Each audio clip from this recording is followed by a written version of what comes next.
En el marco del 50 aniversario de la UCA y en la conmemoración de los acuerdos de paz firmados en 1992 entre el gobierno y la exguerrilla del FMLN, transmitimos hoy en Miradas un programa que fue producido por el Centro de Video de la UCA en 1992.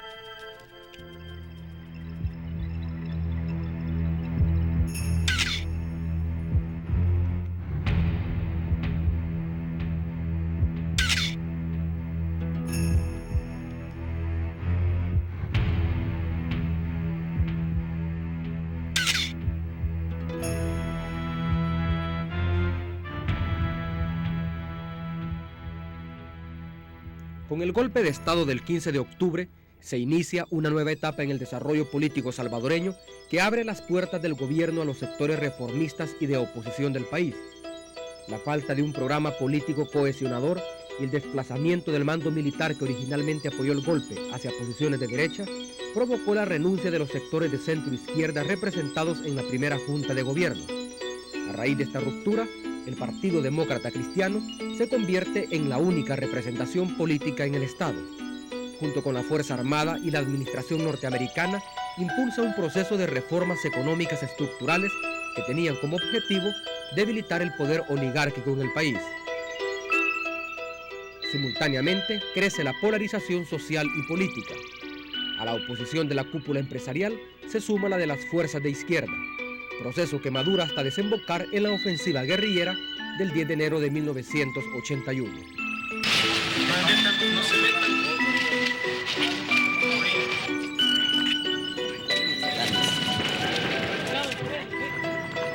La institución no se preparó para este tipo de guerra porque siempre se mantuvo la tesis de que el territorio era demasiado pequeño, que no habían grandes selvas, que no habían grandes montañas y que aquí no podía surgir una guerrilla tipo maoísta o tipo de Che Guevara o tipo castrista. Con el desencadenamiento de esta ofensiva guerrillera, la correlación de fuerzas político-militares cambia en el país. A partir de entonces, la guerra aparece en forma abierta. Ya en 1983, los combates se han ampliado a casi todo el territorio nacional y el FMLN se reivindica el control de importantes zonas del país, particularmente en los departamentos de Chalatenango y Morazán.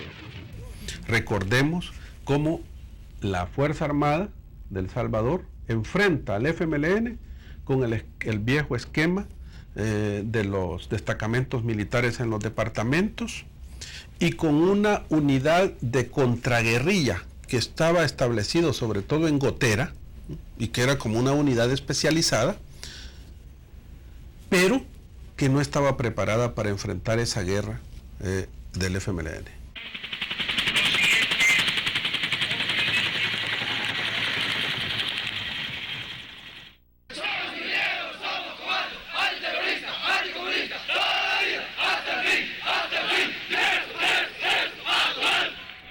Sin embargo, las transformaciones en las Fuerzas Armadas salvadoreñas comenzaron tempranamente bajo la dirección de los asesores norteamericanos. Además del crecimiento de medios y hombres, las Fuerzas Armadas oficiales comienzan la integración de unidades móviles capaces de desarrollar formas irregulares de combate. Este proceso de reestructuración de las tropas conduce a la reestructuración del mando militar y a la modificación de las modalidades tácticas operativas. Un proceso de cambios promovido y financiado por Estados Unidos que, a juzgar por las valoraciones de algunos jefes militares, no estuvo exento de contradicciones. Cuando te ayudan, también te condicionan. Y nosotros perdimos la capacidad de iniciativa. Y entramos verdaderamente en lo que los norteamericanos en su política militar llaman los conflictos de baja intensidad. Y efectivamente los conflictos de baja intensidad no pretenden o no pretendía en ese momento tener una victoria militar, sino servir más que todo de laboratorio. Este era un laboratorio ideal. Una de las transformaciones más visibles del ejército salvadoreño fue su crecimiento numérico. de 10.000 efectivos en 1979, pasó a más de 56.000 para finales de los años 80. El peso económico de este incremento, aún contando con la ayuda militar norteamericana, ha distorsionado el funcionamiento de las finanzas públicas. A lo largo del conflicto, el rubro de defensa y seguridad pública incrementó sensiblemente su participación en el total de gastos del gobierno central. De menos del 8% en 1977, llegó a alcanzar niveles superiores al 25% durante la década de los 80, reduciendo de esta manera el presupuesto disponible para gastos sociales, servicios y otras actividades del gobierno. Debido a las exigencias que impone el conflicto, el gobierno no ha tenido más opción que recortar los fondos disponibles para otras actividades no relacionadas con los esfuerzos de la guerra. La salud y la educación son los sectores más afectados con esta reducción.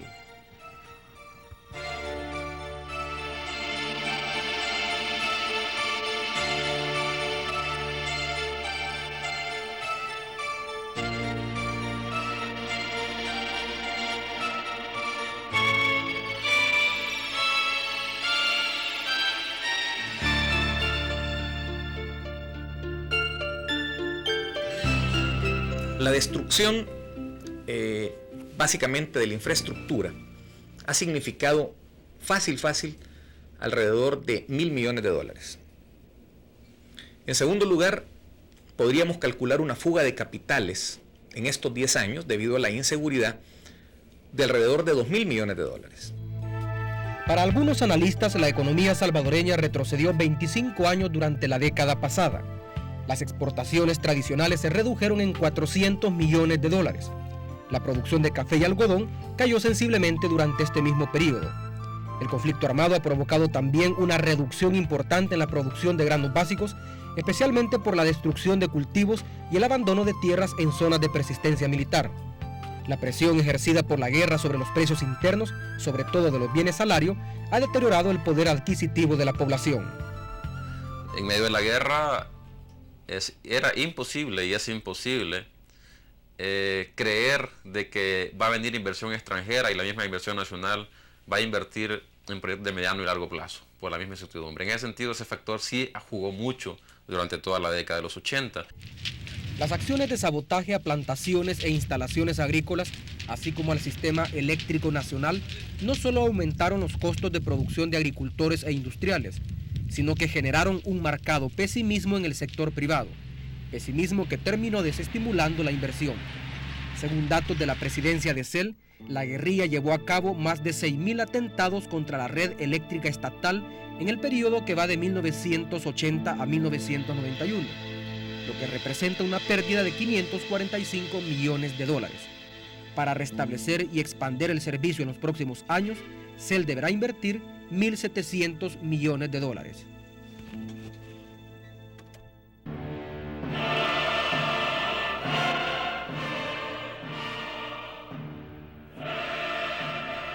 Pero el costo mayor de la guerra lo representan sin lugar a dudas los más de 75.000 muertos a causa del conflicto armado, cifra que para la Oficina de Tutela Legal del Arzobispado no alcanza a reflejar la magnitud de la violencia política en el país. Nuestro conflicto fue tan grave y tan, diríamos, terrorífico para la población que le causó un trauma social de miedo a la población. Y la población todavía tiene ese trauma a tal grado que con cualquier manifestación de violación de derechos humanos, el pueblo todavía tiene temor y terror de denunciar las violaciones. Hasta hoy está empezando a tomar un poco de conciencia de esto. Este temor colectivo provocó un movimiento migratorio sin precedentes en la historia del país.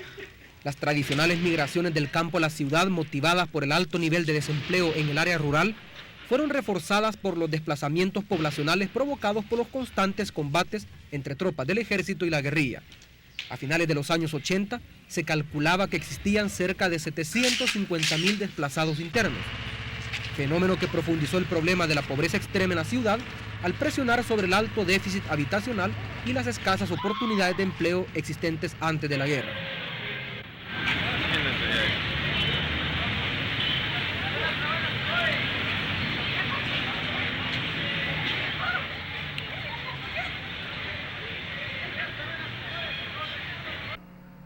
procedo en nombre de la Asamblea Legislativa de la República de El Salvador a tomar la protesta constitucional al ciudadano presidente electo, ingeniero José Napoleón Duarte.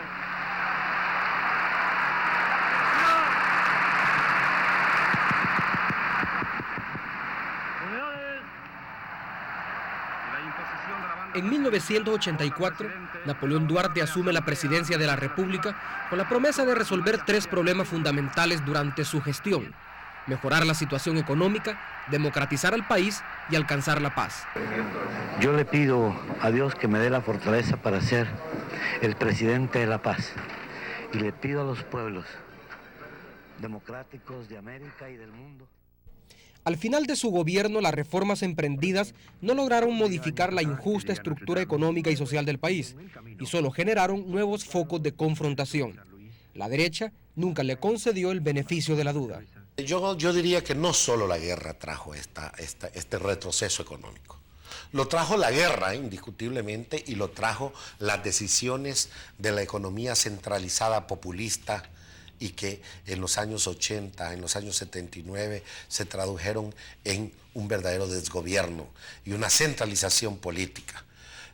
Si ponemos ejemplos claros y palpables de la centralización y del autoritarismo político. Si nosotros hacemos memoria, en el 79 la banca estaba totalmente quebrada y hubo que nacionalizarla por 2 razones. Primero, porque estaba quebrada y no podíamos permitir que con la banca quebrara el país. Y segundo, porque había que garantizarle crédito a la reforma agraria.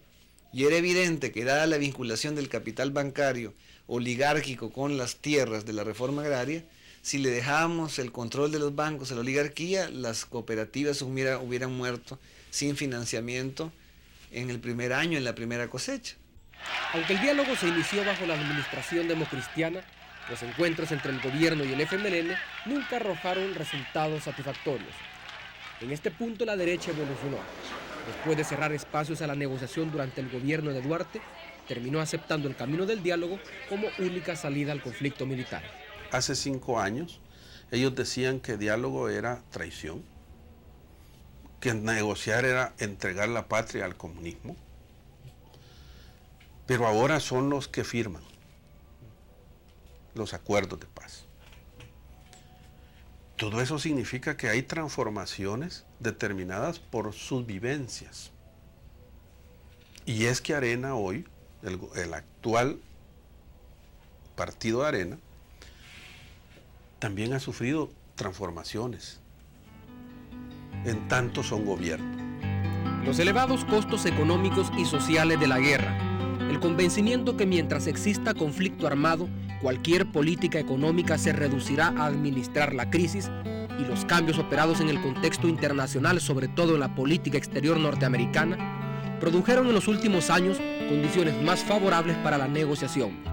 Rubén Zamora, de la Convergencia Democrática, agrega a este balance el desarrollo político acumulado por la guerrilla que le lleva a plantearse nuevos escenarios de acción. Por ejemplo, el planteamiento del gobierno democrático revolucionario, que planteaba la desaparición de la Fuerza Armada y su sustitución por el nuevo Ejército Popular, que era el FMLN, pasando por las tesis de integración de los 2 ejércitos, hasta las tesis de este momento, en que básicamente de lo que se trata es de separar el ejército de la policía, reducir numéricamente el ejército y abrir espacio de participación al FMLN en la nueva policía civil. Creo que la guerrilla pasa de una concepción altamente ideologizada de la realidad del país y de los modelos de cómo desarrollar el país a una concepción mucho más pragmática y realista, que es la que en este momento tiene. Con los acuerdos de Nueva York, el dispositivo de la guerra se ha desactivado. Después de varios meses de intensas negociaciones, las comisiones del gobierno y el FMLN pusieron punto final al conflicto armado. La responsabilidad de que este proceso avance depende ahora de las fuerzas sociales y políticas del país. Lo que Cristiani ha negociado a corto plazo es el ejército y los cuerpos de seguridad, pero los otros elementos importantes que sustentan una sociedad democrática, lo hablábamos hace rato, son cambios muy graduales y que se van a producir a mediano y largo plazo. Incluso en algunos campos solo hay una oferta de modificación y de mejora. El día de la firma de los acuerdos no es que ya nazca la paz y que podamos decir hay una paz firme ya en El Salvador, sino que el proceso de pacificación continúa. El proceso de pacificación de nuestro país entra en una nueva etapa, una nueva fase. Y esta fase es de mucha esperanza, es una fase de reconciliación. Si los partidos políticos continúan o ven únicamente su interés particular, que es legítimo que lo representen, no van a poder dar la contribución a esta supervisión y participación en la transición. Pero si los partidos políticos son capaces de pasar más allá de su interés particular y empezar a reflejar de alguna manera un cierto interés nacional, global, en lo que podríamos llamar el interés del sistema, de un sistema político democrático, entonces los partidos van a poder hacer una contribución y en el camino se van a relegitimar.